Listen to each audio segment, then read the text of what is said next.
Hi, welcome to ലാഷ് class.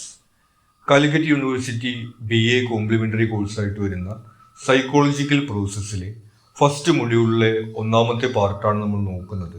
നമ്മളിവിടെ അതിലെ ഇമ്പോർട്ടൻ്റ് പോയിൻറ്റ്സിൻ്റെ മലയാളത്തിലുള്ളൊരു നോട്ടും അതിൻ്റെ എക്സ്പ്ലനേഷനുമാണ് പ്രൊവൈഡ് ചെയ്യുന്നത്. നമുക്ക് നോക്കാം.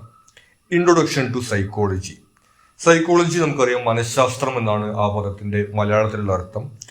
സൈക്ക് മനസ്സ് അല്ലെങ്കിൽ ആത്മാവ് എന്നർത്ഥം വരുന്ന, ലോഗോസ് പഠനം എന്നർത്ഥം വരുന്ന ഗ്രീക്ക് പദങ്ങളിൽ നിന്നാണ് സൈക്കോളജി എന്ന വാക്ക് ഉത്ഭവിച്ചിട്ടുള്ളത്. പെരുമാറ്റത്തെക്കുറിച്ചും മനസ്സിന്റെ പ്രവർത്തനങ്ങളെക്കുറിച്ചുമുള്ള ശാസ്ത്രീയ പഠനമാണ് സൈക്കോളജിയിൽ വരുന്നത്.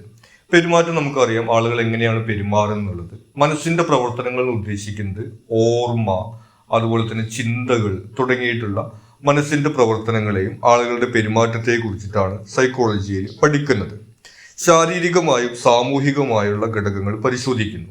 ഇതിനെ സ്വാധീനിക്കുന്ന ശാരീരികമായിട്ടുള്ള ഘടകങ്ങൾ, അതായത് നമ്മുടെ നാഡീവ്യവസ്ഥ, നമ്മുടെ ജനിതക ഘടന, നമ്മുടെ ഹോർമോണുകൾ തുടങ്ങിയവ അതിനെങ്ങനെ സ്വാധീനിക്കുന്നു എന്നുള്ള കാര്യവും, സാമൂഹികമായിട്ടുള്ള ഘടകങ്ങൾ, അതായത് ഒരാൾ ജീവിക്കുന്ന സാഹചര്യം, അയാൾക്കുണ്ടാവുന്ന അനുഭവങ്ങൾ തുടങ്ങിയിട്ടുള്ള കാര്യങ്ങളൊക്കെ എങ്ങനെ സ്വാധീനിക്കുന്നു എന്നിവയാണ് ഇതിൽ പഠന വിധേയമാക്കുന്നത്.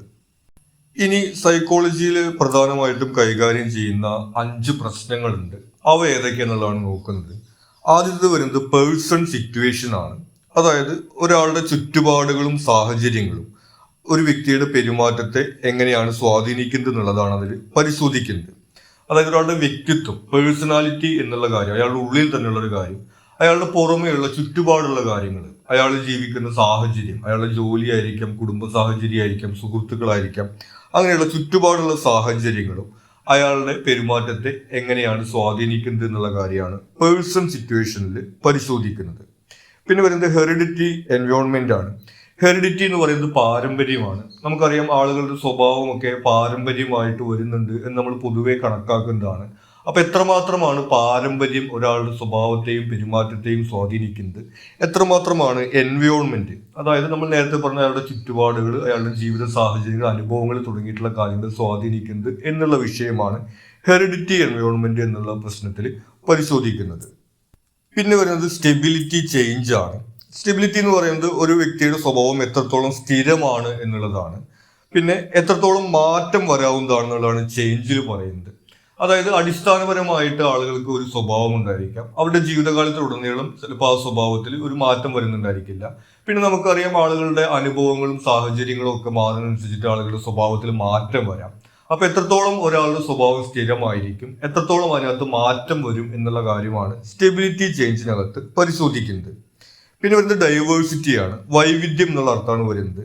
ആളുകൾ തമ്മിൽ എത്രത്തോളം സാമ്യവും വ്യത്യാസവും ഉണ്ട്. അതായത് അടിസ്ഥാനപരമായിട്ട് മനുഷ്യർക്ക് പൊതുവിൽ ചില സവിശേഷതകൾ ഉണ്ട് നമ്മൾ വിശ്വസിക്കുന്നുണ്ട്. നമ്മൾ കേട്ടിട്ടുണ്ടല്ലോ, ആരാണ് സന്തോഷം ആഗ്രഹിക്കാത്തത് തുടങ്ങിയിട്ടുള്ള പ്രയോഗങ്ങളൊക്കെ.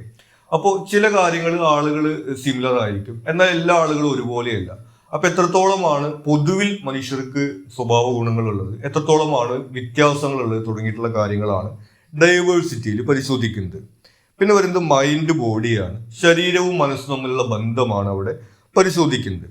ശാരീരിക പ്രവർത്തനങ്ങൾ നമ്മൾ നേരത്തെ സൂചിപ്പിച്ചിട്ടുണ്ടായിരുന്നു, ഈ നാഡികളുടെ പ്രവർത്തനം, അതുപോലെ തന്നെ ഹോർമോണുകളുടെ ഈ അളവിലുള്ള വ്യത്യാസങ്ങൾ തുടങ്ങിയിട്ടുള്ള കാര്യങ്ങളൊക്കെ. മാനസിക പ്രവർത്തനങ്ങൾ, അതായത് ഒരാളുടെ ചിന്ത, അയാളുടെ ഫീലിങ്സ് തുടങ്ങിയിട്ടുള്ള മാനസിക പ്രവർത്തനങ്ങളെ എങ്ങനെയാണ് സ്വാധീനിക്കുന്നത്, അവ തമ്മിലുള്ള ബന്ധം എന്താണെന്നുള്ളതാണ് മൈൻഡ് ബോഡി എന്നുള്ള വിഷയത്തിൽ പരിശോധിക്കുന്നത്. അടുത്തത് നമുക്ക് നോക്കാനുള്ളത് മനഃശാസ്ത്രവുമായി ബന്ധപ്പെട്ട പ്രധാന തിയറികളാണ്. അതിൽ ആദ്യം വരുന്നത് സ്ട്രക്ചറലിസമാണ്. സ്ട്രക്ചർ നമുക്കറിയാം, ഒരു കാര്യത്തിന്റെ ഘടന, രൂപം എന്നൊക്കെ ഉള്ളതാണ് സ്ട്രക്ചർ എന്നുകൊണ്ട് ഉദ്ദേശിക്കുന്നത്.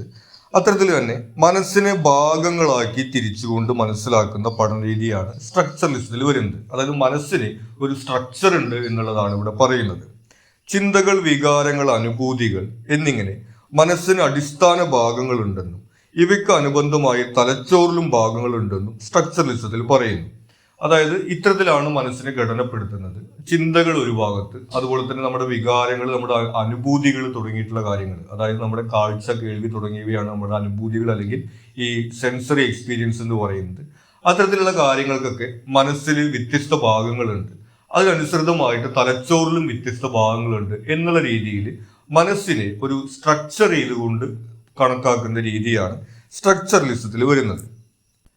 വിൽഹം വൂണ്ട് എന്ന മനഃശാസ്ത്രജ്ഞൻ ആരംഭിച്ച ഈ പഠന രീതി അദ്ദേഹത്തിന്റെ ശിഷ്യൻ എഡ്വേർഡ് തിച്നർ പ്രചരിപ്പിച്ചു. അപ്പൊ വിൽഹം വൂണ്ട് എന്നുള്ള മനഃശാസ്ത്രജ്ഞനാണ് ഈ സ്ട്രക്ചറലിസം എന്നുള്ള ആശയം അവതരിപ്പിക്കുന്നത്. അദ്ദേഹത്തിന്റെ ശിഷ്യനായിട്ടുള്ള എഡ്വേർഡ് തിച്നർ ആണ് ഈ ഒരു ആശയം പ്രചരിപ്പിക്കുന്നത്. മനഃശാസ്ത്ര പഠനത്തിനായി ആദ്യ ലാബ് ഉപയോഗിച്ചതും വൂണ്ടാണ്. അപ്പോൾ ഇദ്ദേഹം ഈ മനസ്സിന്റെ സ്ട്രക്ചർ മനസ്സിലാക്കുന്നതിന് വേണ്ടിയിട്ട് ഒരു ലാബ് ഉപയോഗിക്കുന്ന സാഹചര്യം ഉണ്ടായി. നമുക്കറിയാം, മറ്റ് ശരീരവുമായി ബന്ധപ്പെട്ട കാര്യങ്ങളെ പഠിക്കുന്നതിന് ഒരുപാട് ലാബുകളുണ്ട്. മനഃശാസ്ത്രത്തിന് വേണ്ടി ആദ്യമായിട്ടൊരു ലാബ് ഇദ്ദേഹമാണ് പ്രയോഗിച്ചു നോക്കിയത്. ഇൻട്രോസ്പെക്ഷൻ എന്നുള്ളൊരു മെത്തേഡാണ് അവിടെ അദ്ദേഹം പരിശോധിക്കുന്നത്. അതായത് സ്വന്തം ചിന്തകളെ നിരീക്ഷിച്ച് മനസ്സിനെ കുറിച്ച് പഠിക്കുന്ന മാർഗം സ്വീകരിച്ചു. അപ്പോൾ ലാബിനകത്ത് ആളുകൾ ഇരിക്കുന്നു. ആളുകൾ ഇപ്പൊ നിങ്ങൾക്ക് എന്താണ് തോന്നുന്നത്, ഇപ്പൊ നിങ്ങൾ എന്താണ് ചിന്തിക്കുന്നത് തുടങ്ങിയിട്ടുള്ള രീതിയിൽ ചോദിച്ചിട്ട് ആളുകൾ അവരവരുടെ തന്നെ ഫീലിങ്സും ചിന്തകളും ഒക്കെ വിവരിച്ചുകൊണ്ട് അങ്ങനെ മനസ്സിനെ കുറിച്ചിട്ട് പഠിക്കുന്ന ഇൻട്രോസ്പെക്ഷൻ എന്നുള്ളൊരു മെത്തേഡാണ് ഇദ്ദേഹം ലാബിനകത്ത് പ്രയോഗിച്ചു നോക്കിയത്. എന്നാൽ സ്ട്രക്ചറലിസത്തിനും അതുപോലെ തന്നെ ഇൻട്രോസ്പെക്ഷനും ഒരു പോരായ്മയുണ്ടായിരുന്നു. സ്വന്തം ചിന്തകളെ കുറിച്ച് ഇൻട്രോസ്പെക്ഷൻ നടത്താൻ കുട്ടികൾക്കും മൃഗങ്ങൾക്കും കഴിയില്ല. അതുകൊണ്ട് കുട്ടികളുടെയും മൃഗങ്ങളുടെയും മനസ്സിനെ ഈ ഒരു പഠന രീതിയിൽ അവഗണിച്ചു. നമുക്കറിയാം, കുട്ടികളുടെ അടുത്ത് നിങ്ങളിപ്പോൾ എന്താണ് ചിന്തിക്കുന്നത്, നിങ്ങളിപ്പോൾ എന്താണ് അനുഭവിക്കുന്നത് എന്ന ചോദ്യങ്ങൾ നമുക്ക് ചോദിക്കാൻ പറ്റില്ല.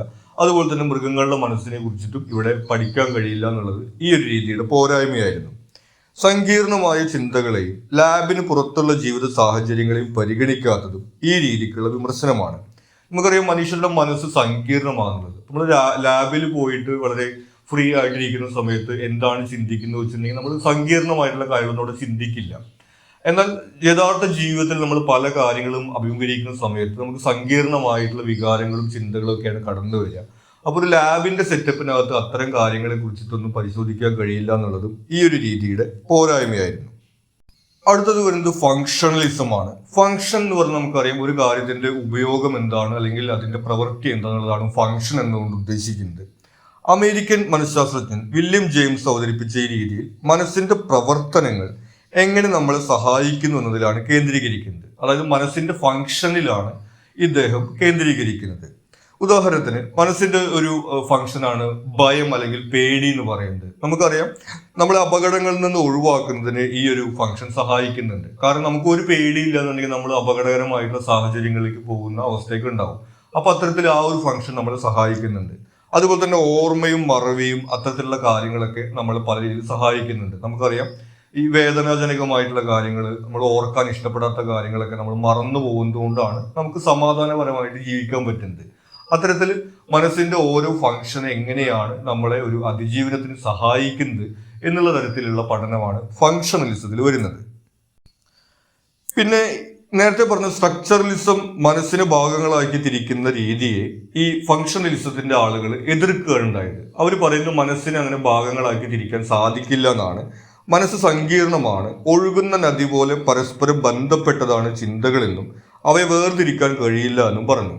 അതായത് ഓരോ ചിന്തകളും ഓരോ ഭാഗത്തുനിന്നല്ല വരിക. ചിന്ത എന്ന് പറയുന്നത് ഒരു ഒഴുക്കാണ്, ഒന്നിൽ നിന്ന് ഒന്നിലേക്ക് ഇങ്ങനെ കണക്ട് ചെയ്ത് പോകുന്നതാണ്. അതുകൊണ്ട് നമുക്ക് മനസ്സിനെ ഇങ്ങനെ ഭാഗങ്ങളാക്കി തിരിക്കാൻ കഴിയില്ല.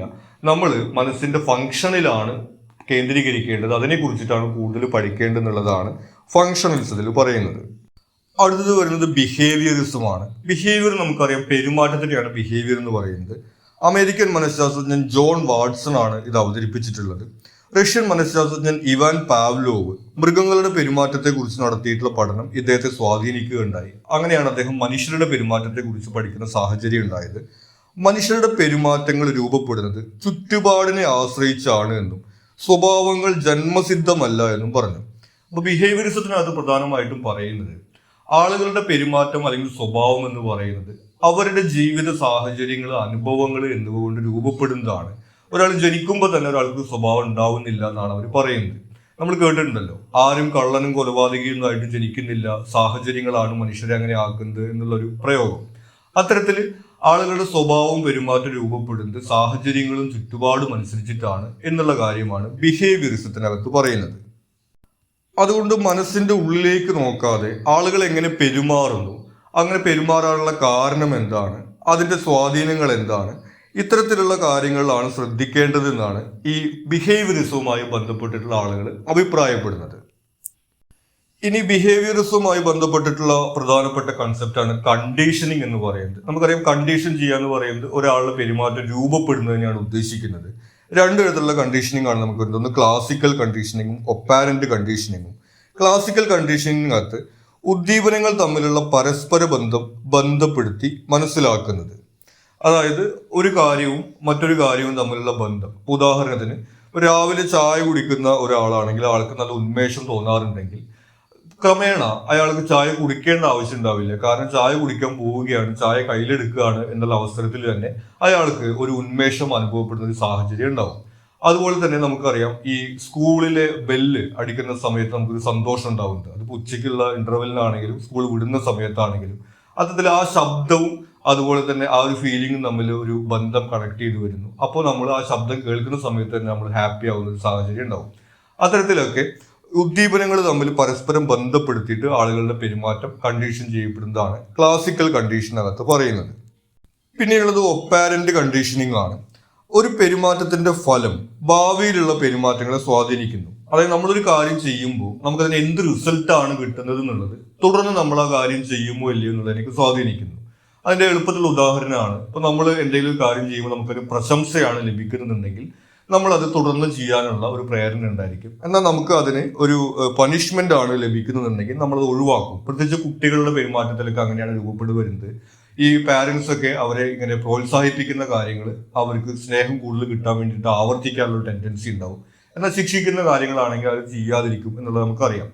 അത്തരത്തിൽ തന്നെ മുതിർന്നവരാണെന്നുണ്ടെങ്കിൽ ഇപ്പൊ നമ്മളിപ്പോ ഒരു കാര്യം ചെയ്യുന്നു, ഒരു പാട്ട് പാടി അല്ലെങ്കിൽ ചിത്രം വരച്ചു, ആളുകൾ അതിനെ നന്നായി പ്രശംസിച്ചു കഴിഞ്ഞാൽ നമുക്കത് വീണ്ടും ചെയ്യാനുള്ള ടെൻഡൻസി ഉണ്ടാവും. എന്നാൽ കളിയാക്കുകയാണ് ചെയ്യുന്നുണ്ടെങ്കിൽ പിന്നെ നമ്മളത് ചെയ്യില്ല എന്നുള്ള രീതിയിലാണ് വരിക. അത്തരത്തിൽ നമ്മളൊരു കാര്യം ചെയ്യുമ്പോൾ നമുക്ക് അതിന് ലഭിക്കുന്ന റിസൾട്ട് എന്താണ് എന്നതിനെ ആശ്രയിച്ചുകൊണ്ട് നമ്മുടെ പെരുമാറ്റം രൂപപ്പെടുന്നതാണ് ഒപ്പാരന്റ് കണ്ടീഷനിങ് എന്ന് പറയുന്നത്. പിന്നെയുള്ളത് സൈക്കോ അനലിറ്റിക് സൈക്കോളജിയാണ്. ഏറ്റവും ഫേമസ് ആയിട്ടുള്ളത് ഈ ഒരു രീതിയാണ്. സിഗ്മണ്ട് ഫ്രോയിഡ് ആണ് ഈ ഒരു രീതി അവതരിപ്പിച്ചിട്ടുള്ളത്. മനഃശാസ്ത്രജ്ഞന്മാർക്കിടയിൽ തന്നെ ഏറ്റവും ഫേമസ് ആയിട്ടുള്ള ഇദ്ദേഹമാണ്.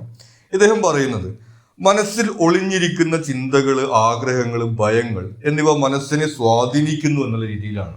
അതായത് അബോധ മനസ്സ് അല്ലെങ്കിൽ ഉപബോധ മനസ്സ് എന്നുള്ള ഒരു കൺസെപ്റ്റാണ് അദ്ദേഹം അവതരിപ്പിക്കുന്നത്.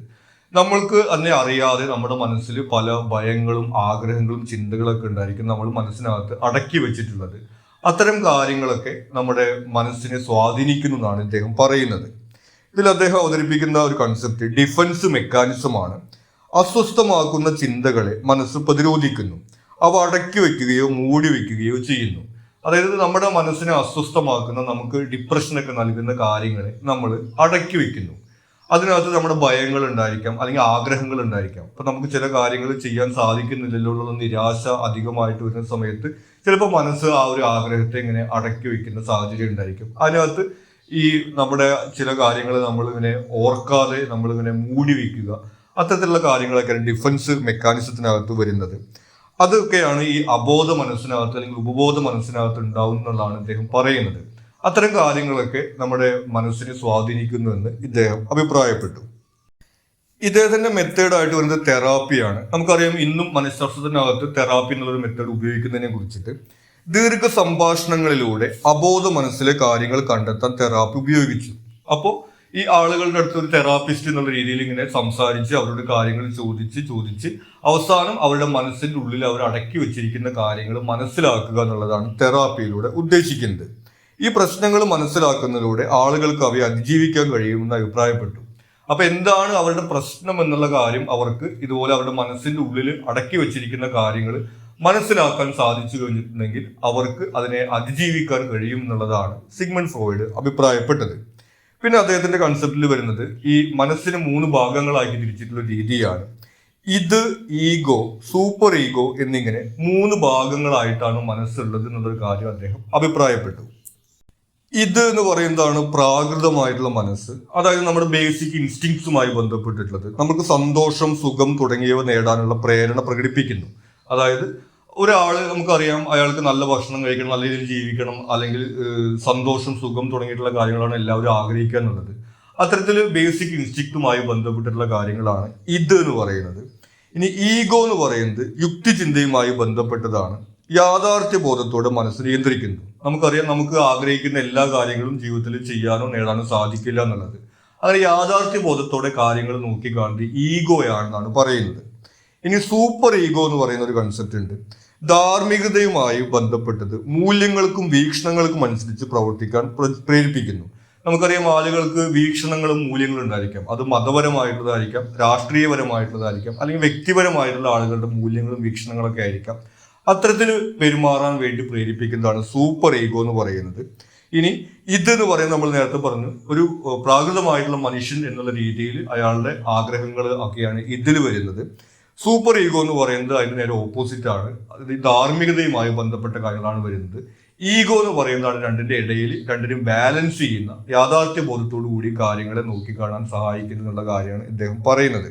പിന്നെ സിഗ്മണ്ട് ഫ്രോയിഡിന്റെ തിയറിയുമായി ബന്ധപ്പെട്ടിട്ട് പ്രധാനമായിട്ട് വരുന്നത് കുട്ടിക്കാലത്ത് ഉണ്ടാവുന്ന അനുഭവങ്ങളൊക്കെ ആളുകളുടെ മുതിർന്ന് വരുന്ന സാഹചര്യത്തിലുള്ള മനഃശാസ്ത്രത്തെ സ്വാധീനിക്കും എന്നുള്ള കാര്യം കൂടി അദ്ദേഹം അഭിപ്രായപ്പെടുകയുണ്ടായി. പിന്നെ വരുന്നത് നിയോ ബിഹേവിയറിസ്റ്റിക് വ്യൂ ആണ്. ബിഹേവിയറിസത്തിന്റെ തന്നെ പുതുക്കിയ രൂപമാണ്. ബിഹേവിയറിസം നമ്മൾ നേരത്തെ നോക്കിയിരുന്നു. ആളുകൾ ഓരോ രീതിയിൽ പെരുമാറുന്നതിനും സ്വഭാവം രൂപപ്പെടുന്നതിനും ചുറ്റുമുള്ള കാര്യങ്ങൾ, സാഹചര്യങ്ങൾ, അനുഭവങ്ങളൊക്കെ എങ്ങനെയാണ് സ്വാധീനിക്കുന്നത് എന്നുള്ളതാണ് അതിനകത്ത് പഠനവിധേയമാക്കിയിട്ടുണ്ടായിരുന്നത്. നിയോ ബിഹേവിയറിസത്തിനകത്തും ആളുകളുടെ പെരുമാറ്റം തന്നെയാണ് കേന്ദ്രീകരിക്കുന്നത്. പെരുമാറ്റങ്ങൾ എങ്ങനെ രൂപപ്പെടുന്നു, അതുപോലെ തന്നെ എങ്ങനെ ആളുകൾ പഠിച്ചെടുക്കുന്നു, അതായത് കണ്ടീഷനിങ്ങിനെ കുറിച്ച് നമ്മൾ പറഞ്ഞിരുന്നല്ലോ. അത്തരത്തിലുള്ള കാര്യങ്ങളെ കുറിച്ച് തന്നെയാണ് നിയോ ബിഹേവിയറിസത്തിനകത്തും പരിശോധിക്കുന്നത്. ഇനി ബിഹേവിയറിസത്തിൽ നിന്നുള്ള പ്രധാനമായിട്ടുള്ള വ്യത്യാസം വരുന്നത് ബാഹ്യമായിട്ടുള്ള പെരുമാറ്റങ്ങൾക്ക് പുറകില് ആന്തരികമായിട്ടുള്ള പ്രക്രിയ കൂടി ഇവിടെ പരിശോധന വിധേയമാക്കുന്നുണ്ട്.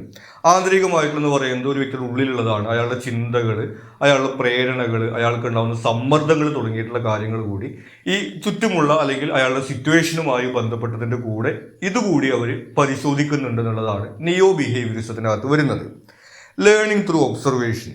ഇനി ഇത് പഠിക്കാൻ വേണ്ടിയിട്ടുള്ള ഒരു മെത്തേഡായിട്ട് ഉപയോഗിക്കുന്നതാണ് ഒബ്സർവേഷൻ എന്ന് പറഞ്ഞാൽ നമുക്കറിയാം നിരീക്ഷണമാണ്. മറ്റുള്ള ആളുകളെ കണ്ട് അവരുടെ പെരുമാറ്റ രീതികൾ പഠിക്കുന്നത്, അവതരിപ്പിച്ചു. മറ്റുള്ള ആളുകളെ കാണുക എന്ന് പറഞ്ഞാൽ നമുക്കറിയാം സ്കൂളുകളിൽ, അതുപോലെ തന്നെ ഇപ്പോൾ സാമൂഹികമായിട്ടുള്ള ഒരു മാള് പോലുള്ള സാഹചര്യങ്ങൾ, അതുപോലെ നിരീക്ഷിക്കാൻ കഴിയുന്നത്. നമുക്കറിയാം ആളുകളുടെ വീട്ടിൽ പോയിട്ട് അവർ നിരീക്ഷിക്കാൻ പറ്റില്ല എന്നുള്ളത്. അപ്പോൾ ഇത്തരം സോഷ്യൽ ആയിട്ടുള്ള സാഹചര്യങ്ങളിൽ ആളുകളെ നിരീക്ഷിച്ചുകൊണ്ട് അവരുടെ പെരുമാറ്റത്തെ കുറിച്ച് പഠിക്കുന്ന ഒരു ലേണിംഗ് ത്രൂ ഒബ്സർവേഷൻ എന്നൊരു മെത്തേഡും ഇതിനകത്ത് അവതരിപ്പിച്ചു. അടുത്തത് വരുന്നത് കോഗ്നിറ്റീവ് വ്യൂ ആണ്. അപ്പോൾ ഇതിൽ വരെ നമ്മൾ കണ്ട പല വ്യൂസിനകത്തും വരുന്നത് ആളുകളുടെ പെരുമാറ്റവും സ്വഭാവവുമായി ബന്ധപ്പെട്ടിട്ടുള്ള കാര്യങ്ങളാണ് കൂടുതൽ ഫോക്കസ് ചെയ്യുന്നതാണ്. അപ്പോൾ മനസ്സ് എങ്ങനെ പ്രവർത്തിക്കുന്നു എന്ന് മനസ്സിലാക്കാനും ആ അറിവ് പ്രായോഗികമായിട്ട് ഉപയോഗിക്കാനും ശ്രമിക്കുന്നതാണ് കോഗ്നിറ്റീവ് വ്യൂവിനകത്ത് വരുന്നത്. അതായത് ആളുകളുടെ പെരുമാറ്റവും അതുപോലെ തന്നെ സ്വഭാവവും അല്ല ഇവിടെ മനസ്സ് പ്രവർത്തിക്കുന്നത്. അതായത് നമുക്കറിയാം ഓർമ്മ, അതുപോലെ തന്നെ ചിന്തകൾ, വികാരങ്ങൾ തുടങ്ങിയിട്ടുള്ള മനസ്സിന്റെ പ്രവർത്തനങ്ങളെ കുറിച്ചിട്ടാണ് കോഗ്നിറ്റീവ് വ്യൂവിനകത്ത് ഫോക്കസ് ചെയ്യുന്നത്. ശ്രദ്ധ, ഓർമ്മ, ചിന്ത തുടങ്ങിയിട്ടുള്ള മാനസിക പ്രവർത്തനങ്ങൾ എങ്ങനെ നടക്കുന്നു എന്ന് പരിശോധിക്കുന്നു. നമുക്ക് ഈ ഒരു പേപ്പറിനകത്ത് പഠിക്കാൻ വരുന്നുണ്ട് ശ്രദ്ധ, അതുപോലെ തന്നെ ഓർമ്മ തുടങ്ങിയിട്ടുള്ള കാര്യങ്ങളൊക്കെ. അത്തരത്തിലുള്ള കാര്യങ്ങളൊക്കെ എങ്ങനെയാണ് പ്രവർത്തിക്കുന്നത് എന്നുള്ള ഒരു കാര്യമാണ് കോഗ്നിറ്റീവ് വ്യൂവിനകത്ത് പരിശോധിക്കുന്നത്. കോഗ്നിറ്റീവ് വ്യൂവിനകത്ത് പറയുന്നത് മനസ്സിൽ നടക്കുന്നത് ഇൻഫോർമേഷൻ പ്രോസസ്സിംഗ് ആണ്. അതായത് നമ്മൾ കാണുന്നതായിക്കോട്ടെ, കേൾക്കുന്നതായിക്കോട്ടെ, നമ്മൾ ചിന്തിക്കുന്നതായിക്കോട്ടെ, എല്ലാം ഇൻഫോർമേഷൻ ആണ്. ഒരു ഇൻഫോർമേഷൻ പ്രോസസ്സിംഗ് ആണ് മനസ്സിന്റെ പ്രവർത്തനങ്ങൾ എന്നുള്ളതാണ് കോഗ്നിറ്റീവ് വ്യൂവിനകത്ത് പറയുന്നത്. അപ്പോൾ അത് മനസ്സിലാക്കി കഴിഞ്ഞിട്ടുണ്ടെങ്കിൽ തെറ്റായ മാനസിക പ്രവർത്തനങ്ങളെ തിരുത്താം. അതായത് ആളുകളുടെ തെറ്റായിട്ടുള്ള ചിന്താരീതികൾ, അത്തരം കാര്യങ്ങളെയൊക്കെ തിരുത്താൻ വേണ്ടി സാധിക്കും എന്നുള്ളതാണ് കോഗ്നിറ്റീവ് വ്യൂവിനകത്ത് പറയുന്നത്. ഈ ഒരു വീക്ഷണമാണ് കോഗ്നിറ്റീവ് ബിഹേവിയറൽ തെറാപ്പി എന്ന് പറയുന്ന ഇന്ന് വ്യാപകമായിട്ട് ഉപയോഗിക്കുന്ന ഒരു മനഃശാസ്ത്ര ചികിത്സാ രീതിയിലേക്ക് നയിച്ചിട്ടുള്ളത്. അടുത്ത വീക്ഷണം വരുന്നത് ഹ്യൂമനിസ്റ്റിക് വ്യൂ ആണ്. മാനവികമായിട്ടുള്ള വീക്ഷണം. അതായത് ഒരു വ്യക്തിയെയാണ് അവിടെ കേന്ദ്രീകരിക്കുന്നത്. മനസ്സ് എങ്ങനെ പ്രവർത്തിക്കുന്നു, സ്വഭാവം എങ്ങനെ പ്രവർത്തിക്കുന്നു എന്നുള്ളതൊന്നല്ല. ഒരു വ്യക്തിയെ നമ്മൾ ബഹുമാനിക്കണം, ആ വ്യക്തിക്ക് വേണ്ടിയിട്ടുള്ളതാണ് മനഃശാസ്ത്രം എന്നുള്ള ഒരു വീക്ഷണമാണ് ഹ്യൂമനിസ്റ്റിക് വ്യൂവിനകത്ത് വരുന്നത്. അവിടെ ഒരു വ്യക്തിയുടെ ചിന്തകൾ, വികാരങ്ങൾ, ആത്മബോധം എന്നിവ ഉൾപ്പെടെ പൂർണ്ണമായ ഒരു വ്യക്തിയുടെ മനസ്സിനെ പരിഗണിക്കുന്നു. അപ്പോൾ ഒരാളുടെ മനസ്സ് എന്ന് പറയുന്നത് അയാളുടെ പേഴ്സണാലിറ്റി, അതുപോലെ തന്നെ അയാളുടെ ഫീലിങ്സ്, അയാളുടെ ചിന്തകൾ, അത്തരം കാര്യങ്ങളെല്ലാം ചേർന്നതാണ് ഒരാളുടെ മനസ്സ് എന്നുള്ള രീതിയിലാണ് ഹ്യൂമനിസ്റ്റിക് വ്യൂവിനകത്ത് പരിഗണിക്കുന്നത്. ഇനി ഹ്യൂമനിസ്റ്റിക് വ്യൂവിനകത്ത് പ്രധാനമായിട്ടും ഫോക്കസ് ചെയ്യുന്നത് വ്യക്തിത്വ വികാസത്തിലാണ്. അതായത് നമ്മൾ പേഴ്സണാലിറ്റി ഡെവലപ്മെന്റ് എന്നുള്ള കാര്യത്തെ കുറിച്ച് കേട്ടിട്ടുണ്ടായിരിക്കും. അത്തരത്തിലുള്ള മെത്തേഡുകളൊക്കെ ഒരുപാട് നമ്മൾ കേൾക്കുന്നതാണ്. അത്തരത്തിൽ ഒരാളുടെ മനസ്സ് ഡെവലപ്പ് ചെയ്യുക, ഒരാളുടെ പേഴ്സണാലിറ്റി ഡെവലപ്പ് ചെയ്യുക എന്നുള്ള രീതിയിലാണ് ഹ്യൂമനിസ്റ്റിക് വ്യൂവിൽ പ്രധാനമായിട്ടും ഫോക്കസ് ചെയ്യുന്നത്. ഫ്രീ വിൽ അഥവാ മനുഷ്യർക്ക് സ്വതന്ത്രമായ തീരുമാനങ്ങൾ എടുക്കാനുള്ള കഴിവുണ്ടെന്ന് കരുതുന്നു. അപ്പൊ മുഴുവൻ കാര്യങ്ങളും ചുറ്റുപാടിനെയും സാഹചര്യങ്ങളും മാത്രം ആശ്രയിച്ചിട്ടല്ല, മനുഷ്യർക്ക് ഫ്രീ വിൽ ഉണ്ട്. അതായത് അവർക്ക് അവരവരുടേതായിട്ടുള്ള തീരുമാനങ്ങൾ സ്വയം എടുക്കാനുള്ള ഒരു ശേഷി അവരുടെ മനസ്സിനുണ്ട് എന്നുള്ള രീതിയിലാണ് ഇവർ വിശ്വസിക്കുന്നത്. അതുകൊണ്ട് തന്നെ ആളുകളുടെ പേഴ്സണാലിറ്റി മെച്ചപ്പെടുത്തുകയാണെങ്കിൽ അവരുടെ മനസ്സ് മെച്ചപ്പെടുത്താൻ കഴിയും എന്നുള്ള രീതിയിൽ പേഴ്സണാലിറ്റി ഡെവലപ്മെന്റിലാണ് ഹ്യൂമനിസ്റ്റിക് വ്യൂ പ്രധാനമായിട്ടും ഫോക്കസ് ചെയ്യുന്നത്. ഇനി മനഃശാസ്ത്ര പഠനവുമായി ബന്ധപ്പെട്ടിട്ടുള്ള ചില പഠന രീതികൾ അല്ലെങ്കിൽ മെത്തഡോളജിയാണ് നമ്മൾ നോക്കുന്നത്. ആദ്യം വരുന്നത് നാച്ചുറലിസ്റ്റിക് ഒബ്സർവേഷൻ ആണ്. ഒബ്സർവേഷൻ നമുക്കറിയാം നിരീക്ഷണം എന്നുള്ളതാണ്. ആളുകളെ അവരുടെ സ്വാഭാവിക സാഹചര്യത്തിൽ നിരീക്ഷിക്കുന്നു. നാച്ചുറൽ എന്ന് പറഞ്ഞാൽ നമുക്കറിയാം സ്വാഭാവികമായിട്ടുള്ളതാണ്. അപ്പോൾ ആളുകൾ അവരുടെ ജീവിതവുമായി ബന്ധപ്പെട്ടുള്ള അവരുടെ വീടായിക്കോട്ടെ, സ്കൂളായിക്കോട്ടെ, ജോലി സ്ഥലമായിക്കോട്ടെ, അങ്ങനെയുള്ള അവരുടെ സ്വാഭാവിക സാഹചര്യങ്ങളിൽ ആളുകളെ നിരീക്ഷിക്കുന്നതാണ് നാച്ചുറലിസ്റ്റിക് ഒബ്സർവേഷനകത്ത് വരുന്നത്. ഇടപെടലുകൾ ഇല്ലാത്തതിനാൽ സ്വാഭാവിക പെരുമാറ്റം കാണാം. അത് നമ്മളിപ്പോൾ അവരെ ഒരു ലാബിലേക്ക് അല്ലെങ്കിൽ ഒരു തെറാപ്പിസ്റ്റിന്റെ മുമ്പിലേക്കൊക്കെ വിളിച്ചു കൊണ്ടുവന്നിട്ട് നോക്കുകയാണെന്നുണ്ടെങ്കിൽ നമുക്കറിയാം ആളുകൾ എല്ലാ കാര്യങ്ങളും തുറന്ന് പെരുമാറില്ല, സംസാരിക്കില്ല എന്നുള്ളത്. അപ്പൊ സ്വാഭാവികമായിട്ടുള്ള സാഹചര്യമാണുള്ളത് കൊണ്ട് അവരുടെ സ്വാഭാവികമായിട്ടുള്ള പെരുമാറ്റം കാണാൻ സാധിക്കും. എന്നാൽ പൊതുജീവിതം മാത്രമേ നിരീക്ഷിക്കാൻ കഴിയുന്നത് പോരായ്മയാണ്. നമ്മൾ നേരത്തെ പറഞ്ഞതുപോലെ ആളുകളെ അവരെ വീട്ടിൽ പോയിട്ട് നമുക്ക് നിരീക്ഷിക്കാൻ വേണ്ടി സാധിക്കില്ല. ഇതുപോലെ പൊതു ഇടങ്ങളിൽ അവർ പെരുമാറുന്നതാണ് നമുക്ക് നിരീക്ഷിക്കാൻ വേണ്ടി സാധിക്കുള്ളൂ. അതും നമുക്കറിയാം, പൊതു ഇടങ്ങളിൽ ആളുകൾ അവരുടെ യഥാർത്ഥ പെരുമാറ്റം ആയിരിക്കില്ല മറ്റുള്ളവരുടെ മുമ്പിൽ പുറത്തെടുക്കുക എന്നുള്ളത്. അത്തരത്തിൽ നമുക്ക് പൂർണ്ണമായിട്ടും അത് പഠിക്കാൻ സാധിക്കില്ല എന്നുള്ളൊരു പോരായ്മ ഇതിനകത്ത് വരുന്നുണ്ട്. അടുത്തത് വരുന്നത് കേസ് സ്റ്റഡീസ് ആണ്. ഒരു വ്യക്തിയുടെയോ കുറച്ച് വ്യക്തിയുടെയോ ജീവിതത്തെയോ തിരഞ്ഞെടുത്ത അനുഭവത്തെയോ കുറിച്ച് ആഴത്തിൽ പഠിക്കുന്നതാണ് കേസ് സ്റ്റഡീസ് വരുന്നത്. അതായത് ഒരു കേസിനെ കുറിച്ച് പഠിക്കുക, ഒരു വ്യക്തിയുടെ മാത്രം കാര്യം അല്ലെങ്കിൽ ഒരു പ്രത്യേക അനുഭവം. ഒരു ഉദാഹരണം പറയുകയാണെങ്കിൽ ഇപ്പോൾ ചെറുപ്പകാലത്ത് തന്നെ കൂട്ടുകെട്ടിൽ പെട്ടിട്ട് ലഹരി ഉപയോഗത്തിലേക്ക് പോയിട്ടുള്ള ആളുകൾ, അതല്ലെങ്കിൽ ഈ ഇന്റർനെറ്റിന് അല്ലെങ്കിൽ ഫോണിന് അഡിക്റ്റ് ആയിട്ടുള്ള ആളുകൾ, അത്തരത്തിലുള്ള ഏതെങ്കിലും ഒരു പ്രത്യേക കാര്യത്തെ കുറിച്ചിട്ട് അങ്ങനെയുള്ള ആളുകളുടെ അനുഭവത്തെ കുറിച്ചിട്ട് പഠിക്കുന്നതാണ് കേസ് സ്റ്റഡിയിൽ വരുന്നത്. നമുക്കറിയാം ഒരു വിഷയത്തെ കുറിച്ചിട്ട് ആഴത്തിൽ പഠിക്കാൻ സാധിക്കുന്നുണ്ട്, അതിനെക്കുറിച്ചുള്ള വിശദമായിട്ടുള്ള വിവരങ്ങൾ ലഭിക്കും എന്നുള്ള കാര്യം ഈ ഒരു പഠന രീതിയുടെ ഒരു ബെനിഫിറ്റ് ആണ്. എന്നാൽ പരിമിതമായ വിഷയത്തിൽ ഒതുങ്ങി നിൽക്കുന്നു എന്നുള്ളതാണ് എൻ്റെ ഒരു പോരായ്മ വരുന്നത്. അതായത് പൂർണ്ണമായിട്ട് എല്ലാ മനഃശാസ്ത്ര കാര്യങ്ങളെ കുറിച്ചിട്ട് നോക്കുന്നില്ല, ആ ഒരു അനുഭവവുമായി ബന്ധപ്പെട്ടിട്ടുള്ള കാര്യങ്ങൾ മാത്രമേ പരിശോധിക്കൂ എന്നുള്ളതാണ് അതിൻ്റെ ഒരു പോരായ്മയായിട്ട് പറയാവുന്നത്. പിന്നെയുള്ളത് സർവേ ആണ്. റിസർച്ച് മെത്തഡോളജിയിൽ പ്രധാനമായിട്ട് വരുന്ന രീതിയാണ് സർവേ എന്ന് പറയുന്നത്. ചോദ്യാവലികളിലൂടെ ആളുകളിൽ നിന്ന് വിവരങ്ങൾ ശേഖരിക്കുന്നു. ഓൺലൈനായിട്ടോ അല്ലാതെയോ ഒക്കെ. നമുക്കറിയാം ഇപ്പോൾ ഗൂഗിൾ ഫോം പോലുള്ള കാര്യങ്ങളൊക്കെ ഇന്ന് നിലവിലുണ്ട്. അത്തരത്തിൽ സർവേ ചോദ്യാവലിയിലൂടെ ആളുകളിൽ നിന്ന് വിവരങ്ങൾ ശേഖരിക്കുന്നതാണ് ഈ ഒരു മെത്തേഡിൽ വരുന്നത്. ഒരുപാട് വിവരങ്ങൾ കുറേ പേരിൽ നിന്ന് ശേഖരിക്കുക എന്നുള്ളതാണ് അതിൻ്റെ ഒരു ബെനിഫിറ്റ് ആയിട്ട് വരുന്നത്. എന്നാൽ ആളുകൾ തെറ്റായ വിവരങ്ങൾ നൽകാമെന്നുള്ളതും സാമ്പിളായി തിരഞ്ഞെടുത്ത ആളുകൾ പൊതുസമൂഹത്തിന്റെ ചിത്രം നൽകാതിരിക്കാന്നതും പോരായ്മയാണ്. പ്രധാനപ്പെട്ട പോരായ്മ നമുക്കറിയാം, ആളുകളോട് അവരുടെ പെരുമാറ്റത്തെ കുറിച്ചിട്ടോ സ്വഭാവത്തെ കുറിച്ച് ചോദിച്ചിട്ടുണ്ടെങ്കിൽ ആരും തന്റെ സ്വഭാവം മോശമാണെന്ന് പറയാൻ പോകുന്നില്ല. അവരെല്ലാവരും ചിലപ്പോൾ എന്ത് ചെയ്യാം, തന്റെ നന്നായി കാണിക്കാൻ വേണ്ടിയിട്ടുള്ള രീതിയിൽ തെറ്റായ വിവരങ്ങൾ നൽകുക എന്നുള്ളത് പോരായ്മയാണ്. പിന്നെ നമ്മൾ സർവേ എന്താണ്, ഒരു സമൂഹത്തിലെ എല്ലാ ആളുകളെയും നമുക്ക് സർവേ ചെയ്യാൻ വേണ്ടി കഴിയില്ല. നമ്മളൊരു സാമ്പിൾ തിരഞ്ഞെടുത്തിട്ട് കുറച്ച് ആളുകളുടെ അടുത്താണ് ഈ ഒരു സർവേ നടത്തുന്നത്. അപ്പോൾ അവരെ പോലെ തന്നെ ആയിരിക്കണം സമൂഹത്തിലെ എല്ലാ ആളുകളും വരില്ല. അതുമാണ് ഇതിന്റെ ഒരു പോരായ്മയായിട്ട് വരുന്നത്. പിന്നെ വരുന്നത് കോറിലേഷണലും എക്സ്പെരിമെന്റലും റിസർച്ചുകളാണ്. കോറിലേഷണൽ റിസർച്ചിനകത്ത് പരസ്പര ബന്ധമാണ്, വേരിയബിൾസ് അല്ലെങ്കിൽ ഘടകങ്ങൾ തമ്മിലുള്ള പരസ്പര ബന്ധമാണ് പരിശോധിക്കുന്നത്. ഉദാഹരണത്തിന് സോഷ്യൽ മീഡിയയും മാനസിക സമ്മർദ്ദവും, രണ്ട് ഘടകങ്ങൾ തമ്മിലുള്ള ഒരു പരസ്പര ബന്ധം. അല്ലെങ്കിൽ ഉറക്കക്കുറവും ചിന്താശേഷിയും. നമുക്ക് കൃത്യമായിട്ട് ഉറങ്ങാൻ പറ്റുന്നില്ലെങ്കിൽ പിറ്റേ ദിവസം നമുക്ക് ക്ലാസ്സിലോ അല്ലെങ്കിൽ എക്സാമിനോ പോയി കഴിഞ്ഞാൽ ശരിക്കും ചിന്തിക്കാൻ പറ്റുമോ ഇല്ലയോ, അങ്ങനെയുള്ള രീതിയിലുള്ള രണ്ട് ഘടകങ്ങൾ തമ്മിലുള്ള പരസ്പര ബന്ധമാണ് കോറിലേഷണൽ റിസർച്ചിനകത്ത് പരിശോധിക്കുന്നത്. പിന്നെ വരുന്നത് എക്സ്പെരിമെന്റൽ റിസർച്ച് ആണ്. നമുക്കറിയാം പരീക്ഷണമാണ് എക്സ്പെരിമെന്റ് എന്നോട് ഉദ്ദേശിക്കുന്നത്. പരീക്ഷണങ്ങളിലൂടെ വേരിയബിൾസ് തമ്മിലുള്ള ബന്ധം കണ്ടെത്തുന്നു. അതായത് ആളുകൾക്ക് ഇതുപോലെ ഒരു വേരിയബിൾ കൂടുതലായിട്ട് കൊടുക്കുകയും കുറവായിട്ട് കൊടുക്കുകയും, ഉദാഹരണത്തിന് കുറച്ച് പേർക്ക് സോഷ്യൽ മീഡിയ ഉപയോഗിക്കാൻ സമ്മതിക്കുന്നു, കുറച്ച് പേർക്ക് അത് കൊടുക്കാതിരിക്കുന്നു. എന്നിട്ട് രണ്ടുപേരുടെയും മാനസിക നിലയിൽ വ്യത്യാസമുണ്ടോ എന്നുള്ളതൊക്കെ ഒരു ലാബിനകത്തൊക്കെ പരിശോധിക്കുന്ന സംവിധാനമാണ് എക്സ്പെരിമെന്റൽ റിസർച്ചിനകത്ത് വരുന്നത്. ഇതിലൂടെ കാര്യകാരണങ്ങൾ കണ്ടെത്താൻ സഹായിക്കും എന്നുള്ള കാര്യം ഒരു ബെനിഫിറ്റ് ആണ്. എന്നാൽ നമുക്കറിയാം മനഃശാസ്ത്ര പരീക്ഷണം എന്ന് പറയുന്നത് എളുപ്പമുള്ളൊരു കാര്യമല്ല, ആളുകളുടെ മനസ്സ് വെച്ചിട്ടുള്ള കളിയാണ്. അത് കാരണം കൊണ്ട് അതിന് ഒരുപാട് ധാർമ്മിക പ്രശ്നങ്ങളുണ്ട്, പ്രായോഗിക പ്രശ്നങ്ങളുണ്ട്. അങ്ങനെ വളരെ കൃത്യമായിട്ടുള്ള ശ്രദ്ധയും ഏതൊക്കെ രീതി വരെ ഇത് ചെയ്യാമെന്നുള്ള അറിവൊക്കെ വേണം എന്നുള്ളതാണ് ഈ എക്സ്പെരിമെന്റൽ റിസർച്ചിനകത്തുള്ള ഒരു പോരായ്മയായിട്ട് നമുക്ക് പറയാവുന്നത്. ഇത്രയും കാര്യങ്ങളാണ് നമുക്ക് ഈ ഒരു സെക്ഷനിൽ ഇമ്പോർട്ടൻ്റ് ആയിട്ട് വരുന്നത്. നിങ്ങൾക്ക് മറ്റെന്തെങ്കിലും സംശയങ്ങളോ സജഷൻസോ ഉണ്ടെങ്കിൽ നിങ്ങൾ കമൻറ്റ് ചെയ്യുക. കൂടാതെ ചാനൽ നിങ്ങൾ സബ്സ്ക്രൈബ് ചെയ്തിട്ടില്ലെങ്കിൽ സബ്സ്ക്രൈബ് ചെയ്യുക. Thank you.